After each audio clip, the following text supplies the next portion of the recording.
Kandidati i Partisë Socialiste Besmir Lesha është takuar me ish ushtarak të cilët kanë dhënë një kontribut të gjatë për Shkodrën dhe gjithë vendin. Në këtë takim Lesha vlerësoi rolin e tyre, jo vetëm në këtë fushat, por gjatë gjithë aktivitetit të tyre. Ju jeni në njerëz të më kyç të 11 muajit, ku duke ju pa ju, shumë të tjerë bindën që është veprimi i duhur i fitimit të Partisë Socialiste ndoshta për këtë zgjedhje, apo i fuqizimit të saj. Nga ana e tyre ish ushtarakët në Shkodër garantuan mbështetjen për Partinë Socialiste, duke u bazuar tek lista e kandidatëve, por edhe tek transformimi që ka përfshirë Shkodrën.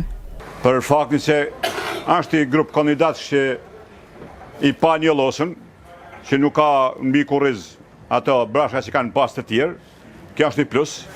E dyta është që këtë 2 vjet kryetari i bashkisë me cilin unë s'kam ndonjë komunikim me kështu, por në Shkodër është punua. Është fakt kjo. Që në Shkodër është thyrë një kantier që për vite sa ka mund këtu, që nga viti 93 nuk i ka pas Shkodra. Këto janë të gjitha, besoj, prioritete që do jau respektoj edhe populli me votin e tij.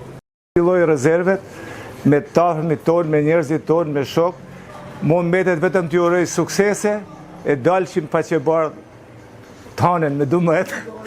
Shumica ushtarakëve janë të majtë, sepse kjo qeverinë ne i ka plotësu paka shumë ato kushtet që ne i kena pas humbur dikur.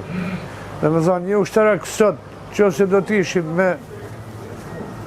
me i qeveri tjetër, që ka kanë, ne do t'i kishim ka 200.000 lekë pensioni. Për herë të parë shikojmë që zgjidhen elementari, jo vetëm në moshë, por në menime, në perspektivë. Dhe ne na i shton shpresat për një ndryshim rrethore cilësor të përfaqësuesve të popullit në organet më të larta të tij. Për atë rëndësi ka të votojmë për Partinë Socialiste, edhe të mërrim objektivin që kemi atje ku thotë dhe kryeministri, të jemi pjesë e Bashkimit Evropian.